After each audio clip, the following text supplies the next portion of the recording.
Is your Lenovo IdeaPad Duet 5i stuck on a black screen even though it's powered on? Whether this problem appeared after an update or happened unexpectedly, this guide walks you through proven troubleshooting techniques.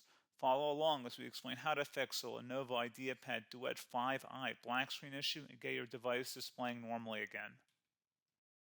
A lot of errors pertain to this problem, and we're going to go ahead and jump into what should hopefully be a pretty straightforward process, guys.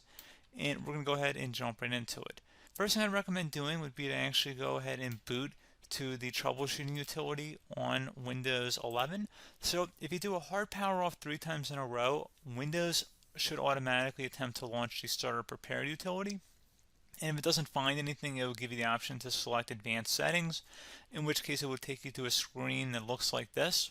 Now, if it does not take you to a screen that looks like this, or you're unable to get to that, you can also download the Windows 10 Media Creation Utility, or Windows 11. They probably will make a creation utility for Windows 11 at some point.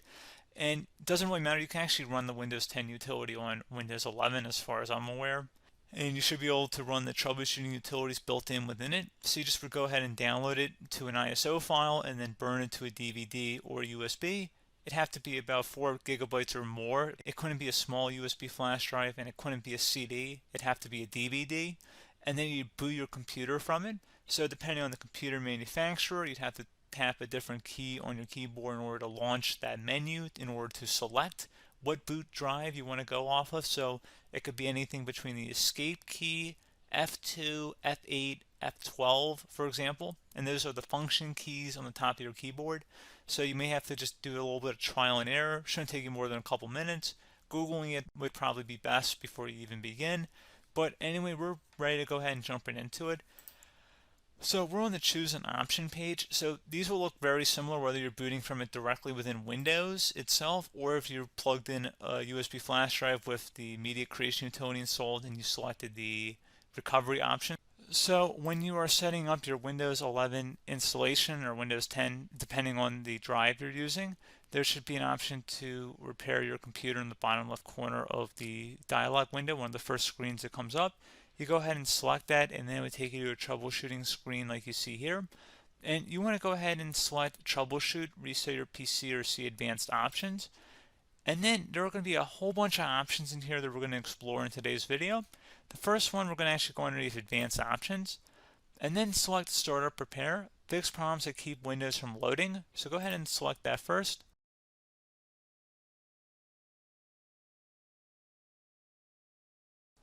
Okay, so you can see it could now repair our PC. That was our first option we could try. Something else, if we go back into advanced options here, and then select troubleshoot, we're going to go underneath advanced options again. You can go ahead and actually access safe mode by selecting startup settings.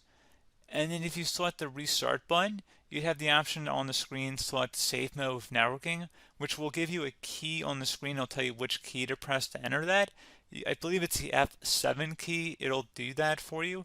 I'm not going to go over that in today's tutorial because I don't really want to go into safe mode, but you're more than welcome to attempt that by going into here and then selecting restart. Again, it'll launch another screen. It'll say what key do you want to press, and it'll give you like 7 or 8 different options, and you want to select safe mode with networking. There's also an option for a command prompt too, but that's going to be something we're going to cover later in this video, and we don't even have to go through that in order to access it. So that's why I'm not going to really push for that, because unless you know exactly what's causing the problem, you probably don't need to go into safe mode. Unless you're trying to recover files, in which case then you definitely can go into safe mode, but we're trying to actually recover our computer here. So I hope that makes sense. Something else we can also try here as well would be to uninstall updates, remove recently installed quality or feature updates from Windows. So if you go ahead and select that, you can uninstall the latest quality updates, which generally is the more day-to-day updates. Feature updates are the less regularly released ones, like the big ones. I would equate it to service packs in like Windows 7 and Windows Vista and Windows XP. So larger updates that occur once or twice a year at most. And the quality updates are more just a regular update. So probably obviously it'll take longer if you're going to try and uninstall the latest feature update versus quality update. And maybe you don't need to go back that far. So just giving you guys a couple of pointers with that.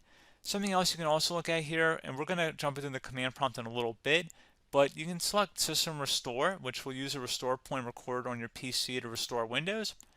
And this is something I would highly recommend here, guys. So select Next. Assuming you have a restore point saved on your computer, you go ahead and select the most recently created one, and you'll select Next, and then you'll select the drive. You shouldn't actually have to select the drive. You can scan for affected programs, but we're going to keep it all default here, and then we're going to select Finish. So once started, System Restore cannot be interrupted. Do you want to continue? I think we're going to select yes. I don't think we have anything better to do on our computer right now, so just give it a moment here to initialize. It will take a couple minutes to run, obviously depending on how large your hard drive is and how much is saved on the System Restore point. So just give it a couple minutes here.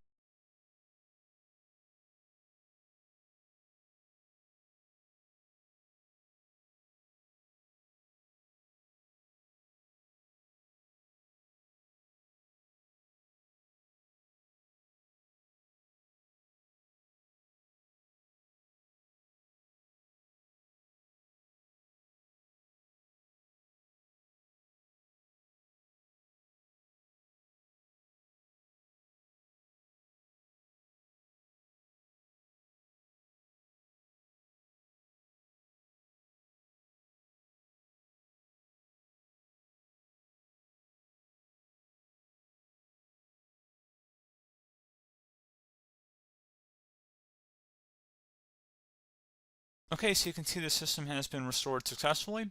We're going to go over a couple different methods addition to that if that did not work. So I'm just going to pause the video and we're going to start back on the recovery screen that we started with. Okay, so a couple other things we can try here too. If you go back into troubleshoot, you can select reset your PC, while you choose to keep or remove your personal files and then reinstalls Windows.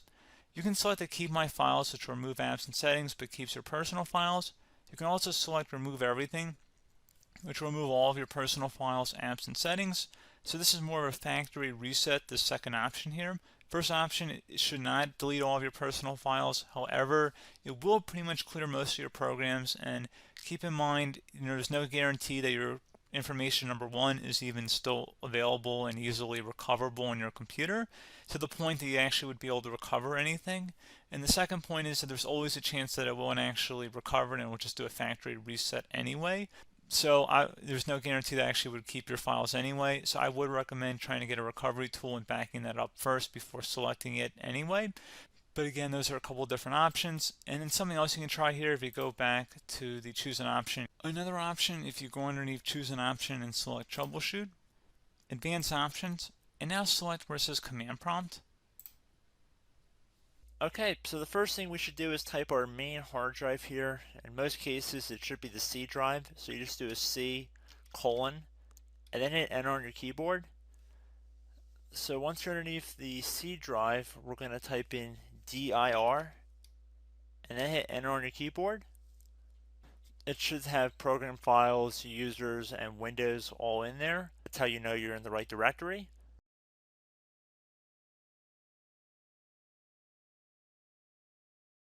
In some cases, it might be the D drive as well, so just keep that in mind.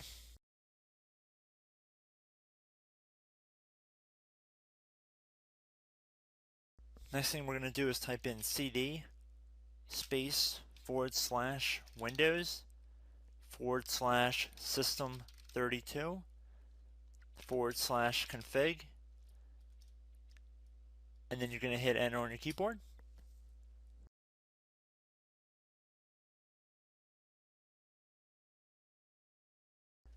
So now you're going to type md space backup. If you've seen other tutorials, it might also say to put down md backup. That's because the backup name is pretty common when you want to back something up. So you can name this whatever you want, doesn't have to be backup. So if you've already made a backup folder in the past, you could do backup 1, for example. So once you're done setting the name you want the backup to be called, hit enter on your keyboard again.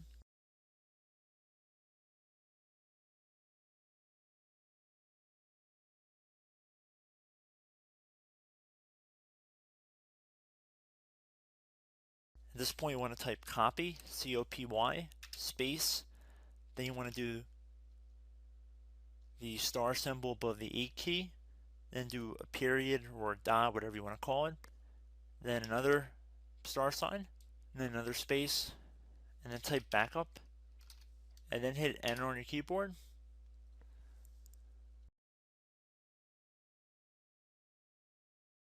Now you want to type cd reg back, REGBACK, and then hit enter on your keyboard. So now that we are under the reg back, so now you want to type dir again, and then hit enter.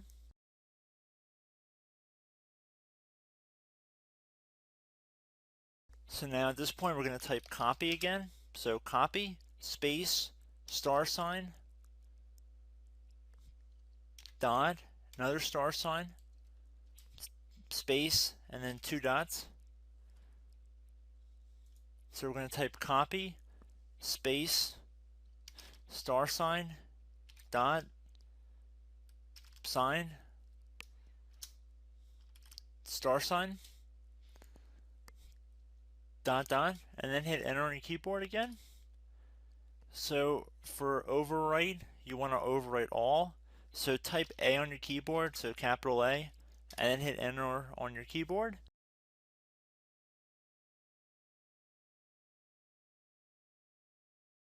So at this point, you should be good to go. You can close out of the command prompt window, and if you accidentally continue to Windows 10, you should be all set. So I hope one of these 3 or 4 different methods we went through in this tutorial helped you guys out. Again, I'm not sure if you guys heard me earlier, but try to go back into your safe mode if possible and uninstall any programs you know might be conflicting with the Windows startup if you can get into safe mode. So just keep that in mind. Something very simple like that could be blocking up everything. So again, I hope this tutorial helped you guys out, and I will catch you in the next tutorial. Goodbye.